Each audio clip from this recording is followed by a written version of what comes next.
Tidak seperti teman primata kita, banyak orang yang masih memiliki lengkungan kaki. Lengkungan ini membantu kita bergerak. Lengkungan ini seperti peredam kejut bawaan untuk kakimu, itu yang membuat kita bisa memantul. Ada satu lagi nih, lengkungan ini disebut lengkungan melintang yang membentang dari sisi ke sisi di bagian atas kaki. Anggap saja seperti jembatan yang membantu menjaga bentuk kaki. Penelitian mengatakan bahwa lengkungan ini juga penting karena bertanggung jawab atas sekitar 40% kekakuan kaki. Sederhananya, ini seperti perancah yang menyatukan kaki. Ketika para ilmuwan memotong lengkungan melintang, kaki kehilangan banyak kekencangannya. Tetapi ketika mereka memotong lengkungan bawah, itu tidak terlalu dramatis. Jadi apakah ini hanya ada pada manusia modern?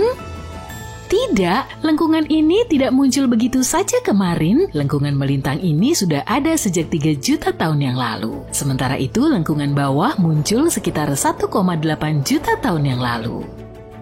Sebaiknya kita lanjutkan dengan bagian kaki kita yang lain sebelum beralih ke bagian lainnya ya. Jari kelingking kita juga lebih penting dari yang terlihat. Entah kamu terlahir tanpa jari kelingking atau kehilangan, kamu masih bisa berjalan, tetapi jari kelingking penting untuk menjaga kita tetap berdiri karena mereka memberikan keseimbangan. Di dalam kaki ada 26 tulang yang bekerja sama untuk memastikan kamu tidak terjatuh. Jari kelingking adalah bagian dari keseimbangan ini. Nenek moyang kera kita membutuhkan jari-jari kaki untuk meraih, mencakar, dan berayun dari pohon. Hari ini kita telah menukar keahlian memanjat pohon dengan sofa yang nyaman dan menonton film. Oke, yuk kita bahas sedikit tentang usus buntu. Kamu mungkin berpikir bahwa itu tidak berguna, tapi tidak. Ketika seorang manusia berada di dalam perut ibunya, organ ini mulai melakukan tugasnya. Sekitar minggu ke-11 perkembangannya, organ ini mulai menghasilkan sel-sel khusus yang menghasilkan hormon dan senyawa yang bermanfaat. Usus buntu membantu melatih pasukan sistem kekebalan tubuh kita, memastikan mereka menjadi pertahanan terbaik. Usus buntu juga mengumpulkan semua jenis zat asing alias antigen dari saluran pencernaan kita. Tapi seiring dengan perkembangan makanan, bagian ini menyusut seperti balon yang mengempis. Tidak seperti kebanyakan struktur vestigia lainnya, usus buntu tidak selalu tidak berbahaya. Usus buntu dapat berubah menjadi bola api kecil yang marah. Ngomong-ngomong, organ vestigial adalah organ yang telah kehilangan fungsi leluhur utamanya. Struktur-struktur ini sebagian besar tidak memiliki tujuan yang jelas. Contoh vestigia lain yang terkenal adalah gigi bungsu. Gigi tersebut tidak berguna dan telah menyebabkan masalah bagi kita selama berabad-abad, tapi hampir 95% dari kita memilikinya. 90% bahkan mungkin harus berurusan dengan drama gigi bungsu yang terkena dampak pada suatu saat. Jika kamu tidak memilikinya, kamu mungkin menganggap dirimu beruntung. Berikut ini adalah fakta menarik tambahan tentang gigi bungsu. Meskipun gigimu memiliki mineral yang lebih lembut daripada yang ada pada gigi hiu, tes baru menunjukkan bahwa gigimu sama tangguhnya. Lapisan pada gigi hiu sebenarnya memiliki kekerasan yang sama dengan enamel pada gigi bungsu manusia. Ini karena permukaannya terbuat dari kristal mineral yang disatukan oleh protein. Hal ini mencegahnya mudah pecah saat terjadi benturan. Jadi, perbedaan cara kita dan hiu menggunakan gigi terletak pada desainnya, bukan pada ketangguhannya.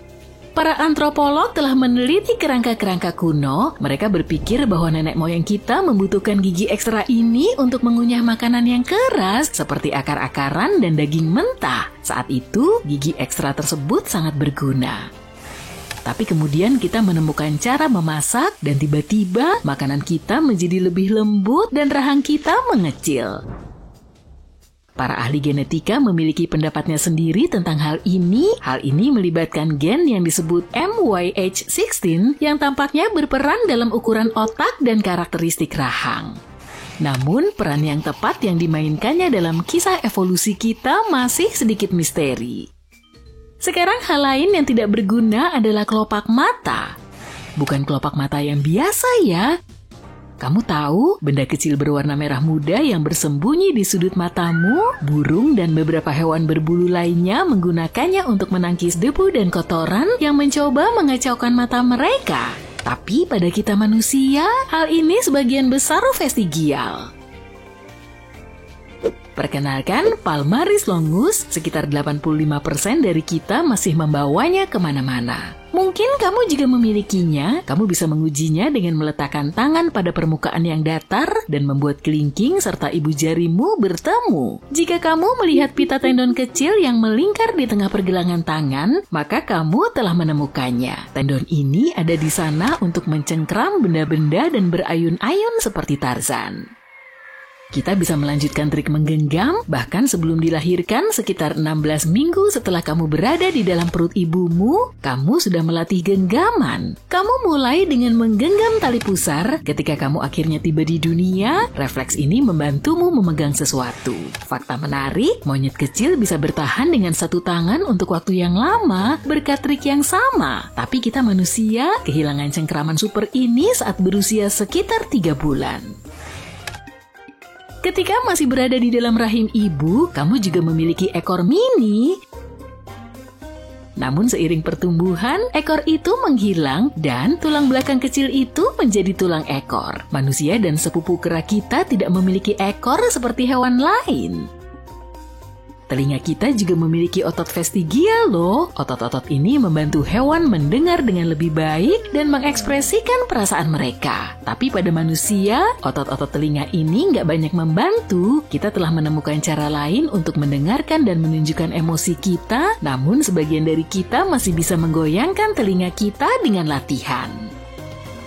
Anehnya, kuku kaki juga dianggap sebagai hal yang vestigial. Maksudku, kuku kaki berfungsi sebagai garis pertahanan awal. Kuku melindungi tubuh dari mikroorganisme berbahaya. Dalam perjalanan evolusi, kita menggunakan kuku jari tangan dan kaki untuk pertahanan, menggali, dan memanjat. Di dunia modern, kuku jari tangan masih digunakan untuk membantu kita, baik untuk mengupas buah atau menggaruk rasa gatal. Tapi kuku jari kaki telah pensiun. Hei, kita bisa mengoleskan cat kuku padanya kok. Itu pasti berhasil bagi banyak orang. Bukan hanya manusia yang memiliki anggota tubuh atau organ yang tidak berguna. Pada tahun 1798, seorang ahli anatomi meneliti seekor burung aneh yang tidak mampu terbang.